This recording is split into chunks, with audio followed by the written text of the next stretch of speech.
Sister my big get up, please. Gotta go, gotta get going and leave. I wanna see how many I wanna breathe. I lost my mind, lost it for the last time. I'm done playing games. I'm straight. Salut tout le monde. Alors aujourd'hui on se retrouve pour un Christian Girls Talk avec plusieurs de mes sœurs en Christ. Le sujet ce sera vraiment genre les relations, parce que ça fait Valentin, d'accord, que les relations etc. Donc du coup franchement le but c'est vraiment genre parler sans tabou, franchement sans pression, entre nous il n'y a pas de jugement, mais quand même il ne faudra pas que ça fasse trop contraire à la parole de Dieu bien sûr, mais vraiment on reste dans le contexte du genre chacun donne son avis, mais genre vraiment sans jugement et sans pression, ok? Bon, première question. L'amitié fille-garçon. Voilà. L'amitié fille-garçon, ça existe ou pas? Moi je pense que oui. Moi personnellement je pense que oui. Moi aussi je pense que oui. Arlène? Moi aussi je pense que oui, mais à un certain degré.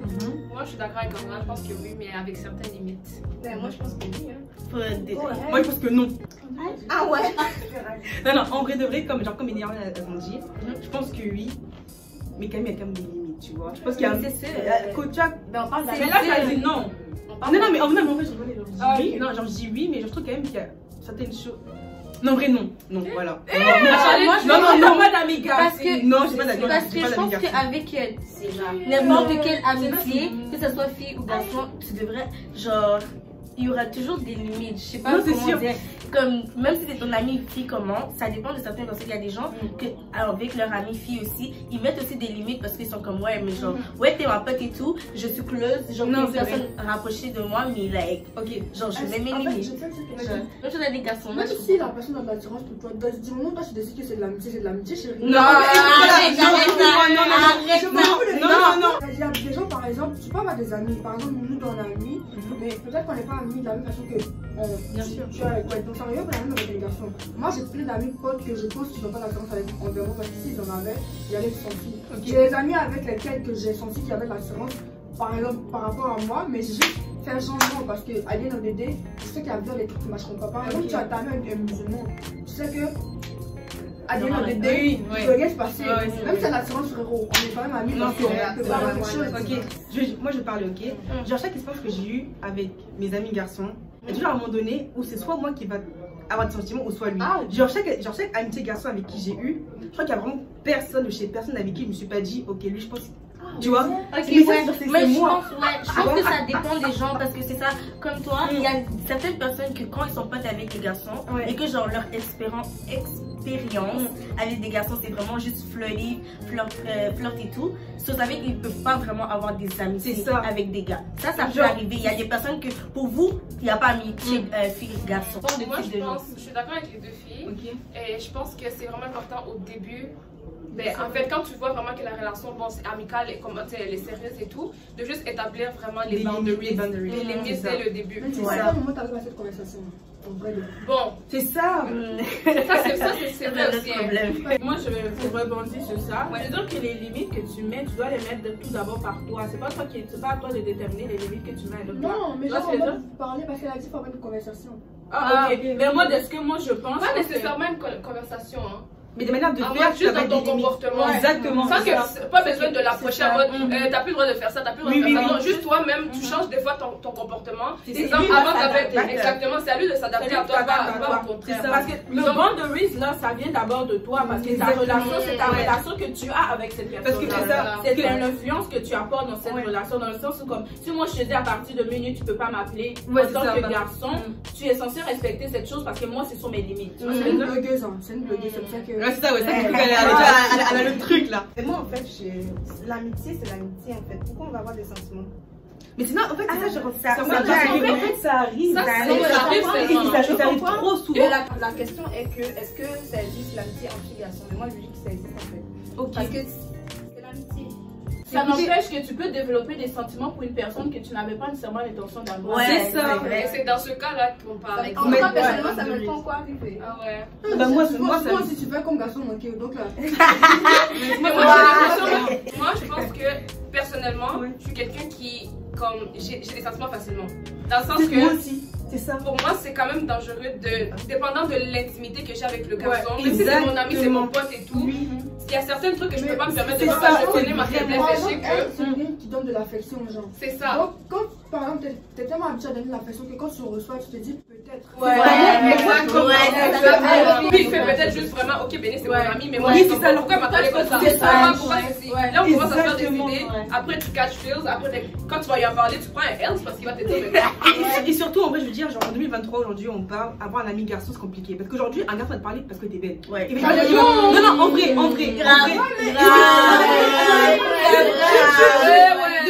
C'est vrai parce que moi j'ai beaucoup de groupes d'amis. Donc tu peux devenir ami avec quelqu'un parce que dans un groupe d'amis. Non, mais ça, oui. Différent. Genre qui te voit dans la rue et qu'ils viennent te parler parce que je veux être ami. Jamais. Non, mais ça, c'est sûr que ça n'arrive pas forcément comme ça, mais j'en parle. Mais moi, après, sûrement, c'est pas de l'amitié parce que la personne vient te parler et tu sais, c'est-à-dire que vous savez, mais vous ne dites pas. Mais le truc des amis, on en trouve partout là. Et par exemple, tu peux devenir intime avec un garçon dans un groupe d'amis, plus que même des filles qui sont dans le groupe. Ok, on va couper court à ce sujet. Après tout ça, genre, qui a changé d'avis par rapport à l'amitié? Moi, je reste que ça existe. Ça existe. Ok, bon, moi, je change mon avis. En fait, c'est possible, mais c'est compliqué. De trouver un ami garçon aujourd'hui, c'est vraiment compliqué, ok? Fait ok, ça existe, mais avec des limites, franchement, parce que sinon, ça va vraiment partir plus loin et ça sera pas amical. Non, c'est vrai, c'est vrai. De souvent on nous dit comme quoi genre ouais les sœurs en Christ, genre draguez pas vos frères parce que genre vu qu'on est chrétien maintenant on peut pas se draguer. Maintenant genre comment tu peux te mettre en couple si t'arrives pas à passer par ce cap de faut qu'on se drague? J'ai besoin de questions. Ta question m'a dit les sœurs en Christ draguez pas vos frères? Bah oui genre les frères draguez pas vos sœurs. Tu vois moi non faut pas se draguer. Oui, c'est vrai. La question c'est on dit de ne pas se draguer. Oui, c'est ça. Donc comment on fait pour avoir cette relation de couple si au final on ne peut pas passer par ce cap de drague? Non mais parce que de base l'église c'est pas un terrain de chasse. Tu viens pas parce que je te rencontre.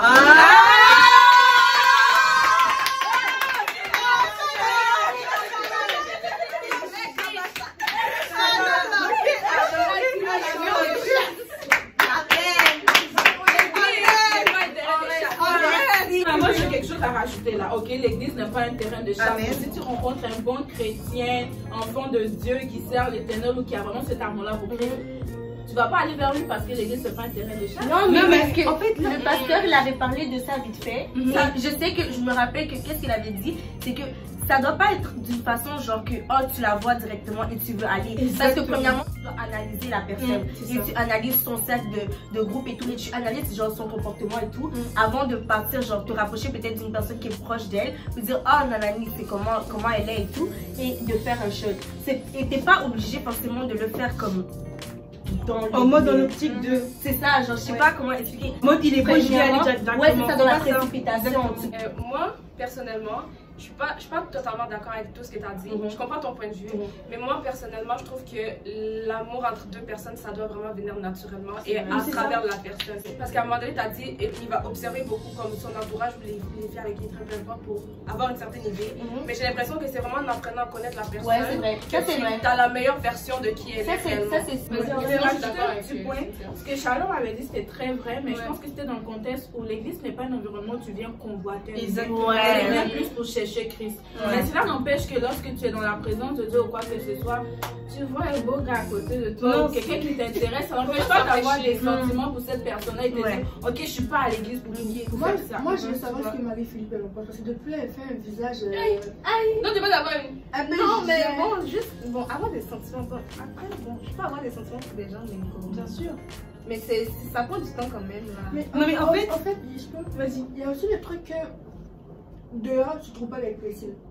Donc je te dis automatiquement peut-être que je trouverai mon travail chez moi. Parce que si on arrive à l'église et qu'on doit rester dans le lui, Dieu, blablabla, à quel moment on passe? C'est-à-dire que quand tu passes de ça à devenir en couple, non, parce que moi je suis une personne, c'est soit je suis une actrice. Ok. Je suis une actrice dans le sens où moi, tant que moi je ne sais pas ce que toi tu ressens, tu vas rien dire. C'est vrai. Non, c'est vrai. Même si je te kiffe à un point, je vais te faire croire que je suis amie avec toi. Moi aussi, je suis pareil. Donc ça veut dire que moi, ça mon problème, c'est vrai que moi je ne suis jamais arrivée à ce stade parce que la personne, en guillemets, vu qu'elle n'a jamais su savoir ce que je ressens, elle ne s'est jamais prononcée. Mais moi, je pense que les sentiments et les émotions amoureuses, ben, je ne vais pas généraliser, mais la plupart du temps dans l'église, c'est rendu tabou au point où la jeunesse chrétienne pense que c'est pas normal d'avoir des sentiments pour un homme. Oui, Dieu nous demande de vivre dans la sainteté, dans la pureté, mais il ne t'empêche pas de vivre tes émotions également. T'as comme un cœur là, yo.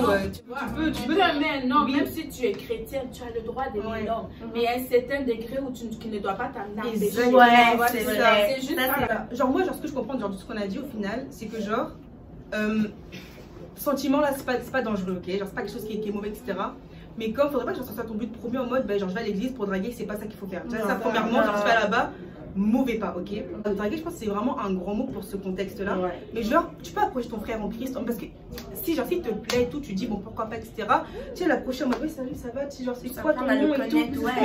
Mais en fait, c'est ça, oui. Mais en fait, genre, la force, c'est que, genre, le mot draguer, c'est moi, genre, tu viens en mode, vraiment, genre, tu sais que. Mais tu sais, la chasse, oui, en fait, tu vois, genre, tu viens draguer, moi, tu vois, même le mot là. Tu vois, c'est. Non, mais on l'a pas donné. Quand vous trouvez quelqu'un belle là, dites-lui. Oui, voilà. On a fatigué de faire chaud là. On a fatigué de faire chaud là. Alors qu'on vous fait le est-ce mal d'être en couple avec un non-chrétien? Mais c'est mal. Non. Ok, Béné? Non. Orlane? Je passe. Je réfléchis. Ok. Non. N-O-N. No. Non. Et moi, non également. Non également? Ok. Moi, je trouve que ça compte vraiment d'avoir une relation avec Dieu, personnellement pour moi, de sortir avec quelqu'un qui a une relation avec Dieu. Tu peux être chrétien, mais ne pas pratiquer. Bon, on va te dire que tu es croyant, ou bien on va te dire que tu es païen, parce qu'on va te dire que même les démons croient en Dieu. Tu vois? Donc, où est la différence entre toi et un démon en fait, tu vois? Et bien, je peux développer. Nos darons nous ont beaucoup souffert. Parce que justement, nos darons n'avaient pas la crainte de Dieu. Donc, moi, ma propre mère m'a dit, je prie que tu aies un homme qui a la crainte de Dieu. Parce que s'il a la crainte de Dieu, ça veut dire qu'il va te respecter automatiquement. Parce que aller se marier avec les gens juste parce qu'il est beau, qu'il est juste chrétien. Être chrétien parce que ton papa est chrétien, c'est pas la même chose que être chrétien parce que tu as choisi d'être chrétien.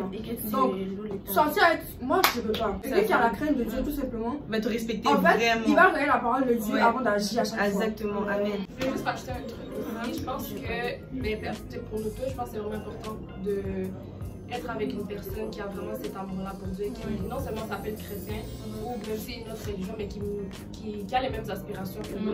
Parce que nous, Dieu nous appelle à être des femmes, on a une destinée à accomplir, on a une destinée à aller rencontrer là-bas. Je ne peux pas aller rencontrer ma destinée à marcher avec quelqu'un qui, c'est même pas pour juger, mais c'est juste, on s'en va dans deux chemins différents parce qu'on n'a pas la même foi, on n'a pas la même, bon, on cherche pas la même chose sur cette vie en fait. Je pense que vous êtes pas mal d'accord, je pense que c'est quand même oui, personnellement, j'ai déjà essayé avec des gens non chrétiens. Et soit, genre, ça faisait redescendre ma relation avec Dieu en mode il y a une heure à laquelle je prie Dieu, genre, à tout temps, 9h, moi je téléphone avec la personne. Amen, c'est ça. Ou encore, genre, j'ai beau essayer genre, de l'envoyer dans la religion, il y a toujours les mêmes conversations, tu vois. C'est ça. Comme les trucs après le mariage. Ouais, ça n'est pas du même point de vue. Mais c'est ça, comme la majorité de personnes ont dit, c'est vraiment juste, je trouve que vraiment avoir Dieu dans sa vie déjà premièrement, c'est un truc tellement genre être chrétien, c'est un truc tellement genre gravé et que ça doit, comme on dit, vraiment être le centre de ta vie. Que deux personnes qui aiment peut-être deux dieux différents, c'est tellement complexe, c'est tellement genre ça, je trouve que ça va pas bien se mélanger. Premièrement, ça va pas bien se mélanger et moi je me suis toujours dit avec quand je cherchais ou whatever que j'ai envie vraiment de genre avoir une relation avec une personne que pas seulement que je peux me connecter de façon genre sentimentale et tout, mais j'ai envie d'être connectée avec la personne de façon spirituelle. Et je pense que la connexion de façon spirituelle aussi et d'avoir le même Dieu, ça fait que l'amour que j'aurai pour la personne sera encore plus fort et que l'amour que la personne aura pour moi, ça sera encore plus fort. C'est ça, l'énergie elle est tellement forte et je pense que c'est vraiment comme like, the best love que je peux trouver. Elle a parlé. Moi, j'ai répondu non parce que moi, quand je cherche un homme, je cherche Dieu à l'intérieur de cet homme. C'est difficile pour moi de concevoir que je sorte avec un homme qui n'a pas Dieu à l'intérieur. Parce que je veux dire que oui, je tombe amoureux de cette personne-là, mais ce qui me garde vraiment en relation avec la personne, c'est le Saint-Esprit à l'intérieur de cette personne. Comme Bénédicte l'a dit, Dieu a une destinée pour nous. Oui, le mariage fait partie de ses plans, oui, les relations amoureuses font partie de ses plans, mais je pense que le but ultime, c'est d'atteindre quelque chose et de s'épanouir ou de s'accomplir dans ce que Dieu a pour nous. Et moi, je trouve qu'avoir un compagnon qui est chrétien, qui a la crainte de Dieu et qui vraiment a vraiment cet amour-là pour Dieu, ça m'amène à me rapprocher encore plus de ce qu'il veut pour moi, au lieu de m'éloigner, comme Cynthia l'a dit, et vraiment comme... Je ne veux pas recevoir d'une mauvaise source. Il faut savoir que le Saint-Esprit à l'intérieur de cette personne-là, c'est une bonne source, puis je peux m'appuyer sur cette personne pour avancer. Je vais te donner un verset biblique par rapport au fait, genre, est-ce que quelqu'un peut se marier avec un autre chrétien ou quoi là? Il y a marqué en Malachie 2:11, Judas s'est montré infidèle et une abomination a été commise en Israël et à Jérusalem. Car Judas a profané ce qui est consacré à l'Éternel, ce qu'aime l'Éternel, et s'est uni à la fille d'un Dieu étranger. Ce qu'on comprend, c'est qu'au final, le fait que Judas s'est uni avec une fille d'un Dieu étranger, c'était comme une abomination faite envers l'Éternel. Genre, comme dire ton beau-père c'était le diable en fait. Parce que genre, comme si, genre, tu sens, ben, en soi, non, mais en soi, spirituellement, genre, l'homme qui n'est pas forcément chrétien, je dis pas forcément que c'est un homme mauvais, mais genre, quelqu'un qui n'est pas chrétien, c'est qui son papa? Et tu vas avoir des relations sexuelles avec cette personne avec quelqu'un qui n'est pas chrétien. Et son style de vie témoigne le diable. Exactement. Et je sais plus avec qui j'en parlais, je crois que c'était avec toi hier, on en parlait. Il y a parfois genre deux royaumes, l'esprit de Dieu et les esprits impurs. Enfin, genre, si en lui il n'a pas l'esprit de Dieu, c'est des esprits impurs qui le rendent. En fait, avoir des rapports sexuels avec lui. Et bah, je vois, c'est un peu profond là, mais il faut dire que les liens d'âme, et genre, en fait, genre, ces démons deviennent tes démons. Et est-ce que tu es vraiment sûr de vouloir combattre tous ces démons? Ça, les combats spirituels, ça va être incroyable là. Chacun devrait déjà avoir créé leur relation avec Dieu et après vous vous unissez. C'est ça. Genre, juste pour conclure en fait sur ça, faudrait pas être avec un garçon et te dire je vais le convertir. Genre, quand tu le prends vraiment comme il est, tu vois. Et genre, c'est vraiment le fait de dire je vais le convertir, ça c'est vraiment le signe qui te dit ok, papa là-bas, il va changer avec moi, je vais le convertir, on va aller prier ensemble. S'il est pas dans ça, c'est pas toi qui va le convertir, yo. C'est spirituel, genre c'est vraiment, c'est Dieu qui l'envoie, ok. C'est pas toi qui va l'envoyer à Dieu, ok. Enfin, vraiment, moi en tout cas je conseille pas, même je pense que la Bible me déconseille clairement d'avoir des relations, enfin d'être avec quelqu'un exactement, c'est ça, bah voilà, c'est tout. Vas-y, amical un peu. Amical? Oui, un peu d'amitié. Ok, je suis chrétienne et j'ai des amis non chrétiens. Non chrétiennes, bien sûr. Voilà. Quelles sont les limites que je dois poser envers eux afin qu'ils ne soient pas l'occasion de chute pour moi? Moi, personnellement, je laisse juste pas vraiment les gens m'influencer. Ça veut dire que je suis moi. Si je vais t'influencer, Dieu merci pour toi. Mais je fais ce que je veux de ma vie. Donc, moi, j'ai des amis musulmans, j'ai des amis chrétiens. Je prie pour eux pour qu'ils puissent devenir chrétiens et tout. Mais Dieu merci, je n'avais jamais vraiment traîné sur les gens qui étaient trop dans l'extrême niveau comportement et tout. Du coup, je pense que ça m'a évité beaucoup de choses. Mais c'est sûr que si tu connais tes faiblesses, tu ne vas pas marcher avec des gens que tu sais que ce genre de faiblesses qu'ils ont là, ça va te traîner. Donc, marche avec des gens que tu sais que tu peux supporter les limites de leur païenneté ou de leur non-chrétienté. En fait, moi j'ai beaucoup d'amis non-chrétiennes aussi. Et une chose que moi je fais vraiment, que j'ai fait en fait quand j'ai vraiment commencé à prendre ma relation avec Dieu au sérieux, c'est vraiment d'être claire par rapport à tout ce que moi, exactement, d'assumer ma foi vraiment. Exactement. Donc eux-mêmes ils savent que s'il y a une fête là-bas, il ne faut même pas parler à Béni, il ne faut même pas la texter. C'est ça. Parce que moi j'ai déjà été claire, les filles, regarde, moi je suis pas dans tout ça, moi tu vois, je suis un Christ et tout, on fait pas les trucs comme ça, etc. Donc je pense qu'on leur doit aussi, entre guillemets, cette honnêteté là de, ok, juste pour pas qu'eux soient dans l'incompréhension de pourquoi il vient jamais avec nous, c'est mon ami, pourquoi elle dit toujours non quand je l'invite. Nous en chrétiens on se sait, mais eux ils peuvent voir ça, pourquoi t'es froide, pourquoi je t'invite à mon turn-up, t'es pas venu, tu vois, t'es mon ami, ça fait longtemps. Mais juste d'être honnête avec vos amis et de le dire, moi c'est ça, mais ça change pas qu'on est amis, tu vois, on peut faire autre chose en fait. En fait, je pense qu'avant d'impacter, il faut d'abord savoir qui tu es. Parce que genre par exemple, moi, quand je suis une chrétienne là, j'ai comme eu un temps où vraiment genre Dieu m'a séparée genre de tous mes amis. Genre je suis vraiment restée seule pendant moi, genre 5 bons mois, genre vraiment pour vraiment juste me construire moi-même et savoir que là je suis vraiment une chrétienne, genre ma vie est totalement changée, tu vois. Genre je pense que quand tu viens à Jésus, même quand tu es dans la foi, et que en fait genre tu sais pas vraiment qui tu es, t'es hyper vulnérable plutôt à être influencé par les gens qui t'entourent, tu vois. Pas vraiment, connais d'abord vraiment qui tu es en Christ pour pouvoir aller impacter et savoir que si tu vas là-bas, peu importe ce qui se passe, tu peux pas être influencé. Tu vois ce que je veux dire ou pas? Je suis d'accord avec ce que tu as dit parce que c'est récent que j'ai commencé vraiment à m'approcher de Dieu et tout. Mais c'est vrai que j'ai certaines influences, en mode genre les fêtes et tout, genre. Il m'arrivait genre d'aller encore. C'est vrai que c'est possible l'année des gens, ils vont pas nécessairement comprendre pourquoi, tu vois. Comme c'est toujours dur de connaître.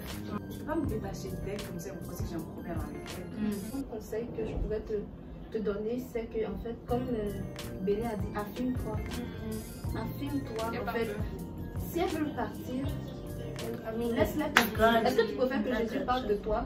Tu préfères que le feu s'éteigne, que les gens qui peuvent t'apporter des problèmes, tu ne connais pas le futur, mais tu sais que toi et Jésus a le futur là. C'est comme ça. Il ne va jamais t'abandonner. Ces gens-là, pour ces gens-là, je sais pas, tu vas laisser Jésus, frère. Mais genre voilà quoi, tu poses tes limites. Mais Dieu envoie toujours des gens. C'est ça. Tu perds, il ramène, il va toujours pourvoir c'est encore. Moi j'ai un témoignage, j'avais peut-être 20 amis, j'ai tout perdu, là ben. Si j'ai vraiment une famille en Christ, tu vois, ça veut dire que quand c'est pour Dieu là, tu vas tout faire, tu vas toujours pouvoir. Et tu auras toujours beaucoup plus que tu avais avant. Que t'as forcément, c'est vrai. Forcément. Dans le fond, moi je vais juste dire qu'il est écrit dans la parole que nous étions la lumière. Juste rajouter cette parenthèse et dire que faut pas qu'on ait peur dans les ténèbres ou qu'on ait peur d'être au milieu des autres païens. Et moi, si je pourrais donner un conseil, c'est d'être le Jésus de nos amis. Amen. Vous saviez, Jésus, c'est écrit dans la parole qu'il passait beaucoup de temps avec les prostituées. Il passait beaucoup de temps avec les gens qui n'avaient pas cette profonde relation avec lui. Et il y a même les pharisiens qui venaient lui dire pourquoi tu t'assois avec ce genre de personnes-là. Juste dire qu'il ne faut pas qu'on regarde nos amis qui sont dans le monde en tant que des gens ne pas ouais, en mode non, ça nous garde. Parce que Jésus même a dit que lui, il est venu pour les malades. Il ne faut pas qu'on rejette. Oui, c'est important de se séparer des personnes qui ne sont pas une bonne influence pour nous. Mais il ne faut pas nécessairement rejeter la possibilité que tu es censé les ramener à Christ. Tu es censé être la lumière au milieu d'eux. Parce que très souvent, on a peur d'être au milieu de ces personnes parce qu'on dit, ok, c'est eux qui vont nous impacter. Oui, les mauvaises compagnies corrompent les bonnes mœurs, mais toi, tu es le sel. Tu vois ce que je veux dire? Moi, je pense que tu dois porter l'image de Jésus au milieu de tes amis pour être capable de pouvoir vivre avec eux. Puis ne pas, surtout pas juger ce qu'ils font, les lapider pour leur péché, mais surtout partager le Jésus que tu as. Elle a tout dit. Ton compte On est bon. Et puis on a tous un passé. C'est ça, on a tous un passé. Mais en fait, moi j'ai une question à poser par rapport à ça. Juste une question simple. Dernière question. Puis celle-là, la question c'est est-ce que vous croyez à l'âme sœur? C'est quoi l'âme sœur? En fait, c'est pas de dire, genre moi dans ma vie, c'est juste lui, il n'y a personne d'autre parce que je sais que dans ma vie, Dieu m'a donné seulement un seul homme, il n'y a pas d'autre occasion. Ah, ok. Non. Non, avec un point. Je sais pas. Un grand point. Non. Moi je sais pas. Moi je sais pas. Tu peux te marier demain, ça se trouve que cette personne-là c'est pas ton âme sœur. Donc si c'est pas ton âme sœur, vous allez finir par divorcer, tu vas aller te marier avec la personne qui est ton âme sœur. Ça se trouve aussi, ton âme sœur, tu vas être toujours au paradis. Parce que souvent, moi je suis pas du tout, mais pas du tout d'accord avec ça. Moi je crois vraiment déjà de il n'y a pas seulement une personne que Dieu a destinée pour toi sur cette terre. Dieu va t'envoyer, il y a des choix. Il y a un type de personne qui peut fitter avec ta destinée.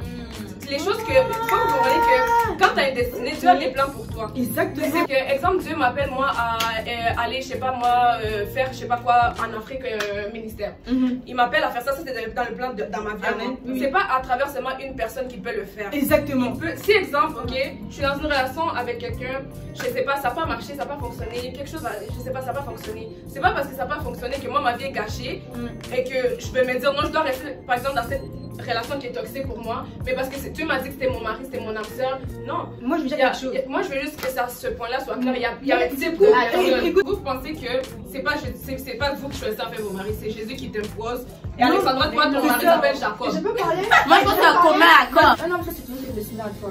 Ça veut dire que tu vas rencontrer des gens sur ton chemin, tu vas avoir tes déceptions, tu vas avoir tes trucs, blablabla, mais à la fin de la journée, tu vas trouver cette personne-là. Et si tu les choisis, c'est parce que tu l'as choisi que c'est parce que c'est pas Dieu qui t'a mis sur le chemin. Mais l'affaire, c'est que ça aurait pu marcher avec les autres personnes avec qui tu as été. Ça aurait pu parce que c'est comme si tu dis le mariage c'est une finalité. Le mariage c'est pas dans ce sens-là, faut pas généraliser. Parce que si Dieu déjà te donne plusieurs choix, c'est qu'avec ces plusieurs choix-là, il y en a un qui ça peut marcher. Là, il nous donne le discernement. Ça veut dire qu'il te donne le truc de choisir, mais dans le choix que tu fais là, il y a un qui est bon pour toi.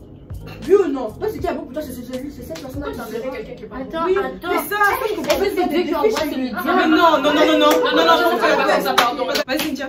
Moi, je sais pas, genre, depuis que j'entends vos points de vue, genre, je pense juste au fait que, like, c'est écrit dans la Bible, genre, quand Dieu créait Adam et Ève, il a pris la côte d'Adam pour faire Ève. So, si on se base juste de ça, t'as un âme sœur. C'est juste une personne. C'est vrai, tu peux arriver que tu vas aimer une personne, nana, mais ça va toujours arriver à un point, ça va être vraiment toxique. Ou peut-être, si c'est pas la personne que Dieu a choisi pour toi et c'est pas vraiment ton âme sœur, ça va peut-être arriver à un point où c'est toxique, où ce n'est plus nécessaire de rester. Genre 1 Corinthiens 7, 8, 9, il est dit à ceux qui ne sont pas mariés et aux veuves, donc celles qui ont perdu leur mari, je dis qu'il leur est bon de rester comme moi, c'est-à-dire de rester seul. Maintenant, Paul va dire, mais s'il manque de continence, qu'il se marie car il vaut mieux se marier que de brûler. Donc en gros, genre la femme qui est veuve, au lieu d'être là à brûler en mode j'ai envie d'être là, viens te remarier, tu vois. Puis 1 Corinthiens 7,39, il est dit une femme est liée aussi longtemps que son mari est vivant. Mais si le mari meurt, elle est libre de se marier à qui elle veut, seulement que ce soit dans le Seigneur. C'est-à-dire que en fait, t'as pas cet homme-là en mode c'est le tien. En mode, c'est-à-dire que moi, genre ta destinée, elle dépend d'un homme. Genre s'il est pas là, on peut pas attendre ta destinée. Non, ça veut pas dire que d'une certaine manière, c'est ça le truc. J'ai écouté un film autour d'un homme qui parlait de son histoire et tout. Et dans cette histoire-là, sa femme, elle avait le cancer et tout, et elle est morte. Et après, il s'est remarié avec une autre femme. J'ai oublié le nom, le titre du truc. Mais dans ce cas-là, c'était pas la femme qui est mariée, s'est mariée la première fois, c'était pas son âme sœur. C'était une personne qui était destinée dans sa vie pour qu'il travaille quelque chose, que Dieu envoie dans sa vie, pour que Dieu travaille quelque chose dans sa vie. C'était pas son truc, parce que même la femme là, quand elle était malade, elle a dit, Dieu m'a dit de prier pour ta femme. Après, ils sont mariés parce que Dieu avait fait les choses que ça soit dans cette circonstance-là, tu vois. Mais c'était pas son âme sœur, c'était une personne qui devait l'amener à faire quelque chose dans sa vie et qui devait leur rajouter quelque chose que Dieu voulait dans sa vie. Mais son âme sœur, c'est la femme qu'il est en ce moment avec. Donc, c'est ça. Ok, vas-y, c'est ça. Ben, moi, je pense que chacun a son histoire. Il y a des gens, comme Paul a dit, il y a des gens, on ne sait pas, dans la vie, là, ils vont perdre leur femme ou leur mari. Dans ce cas, on ne peut pas dire qu'il y a juste une âme sœur. Parce que quand tu t'es marié avec quelqu'un, que ton mari meurt, tu vas te marier. Donc ça veut dire que tu as combien d'âmes sœurs là? C'est ça. Non, je pense que dans le cas là, je pense que chacun a son histoire. Il y a des personnes aussi, jusqu'à la mort, une personne dans le couple est morte, ils vont plus se marier, sans vouloir. Mais ça, je pense que lui, c'est l'âme sœur. Chacun a son histoire, chacun a son destin et toutes ces expériences vont dire qu'une âme sœur, pour tout le monde, je ne suis pas d'accord. Et moi, je pense que le fait même d'évoquer le mot âme sœur, c'est quelque chose de vraiment mauvais parce que dans le sens où c'est comme si tu faisais la personne, je vais mettre un guillemot, ton Dieu. Comme si, ok, c'est cette personne que je dois rencontrer. La première personne que tu dois rencontrer, c'est Christ d'abord. Je suis pas en train de dire que tu dois pas rencontrer un homme et tout. Je fais juste nuancer un peu, puis ça n'existe pas avoir une seule personne. Parce qu'il faut savoir que le mariage et les relations, c'est un projet que Dieu a pour ta vie. C'est une partie. C'est une partie de ta vie. C'est pas toute ta vie. Ça ne veut pas dire que c'est... Je veux juste dire par là que moi, Orlane, Dieu ne m'a pas créé pour que je rencontre Anthony pour pouvoir m'accomplir en tant que personne. Non, il a déposé, il a prévu dans ma vie plusieurs personnes totalement différentes l'une de l'autre. Parce qu'on va se dire, si Dieu m'envoie Anthony et que j'aime pas Anthony, je reste avec Anthony. Si je l'aime pas, peut-être que je vais aimer Grégory.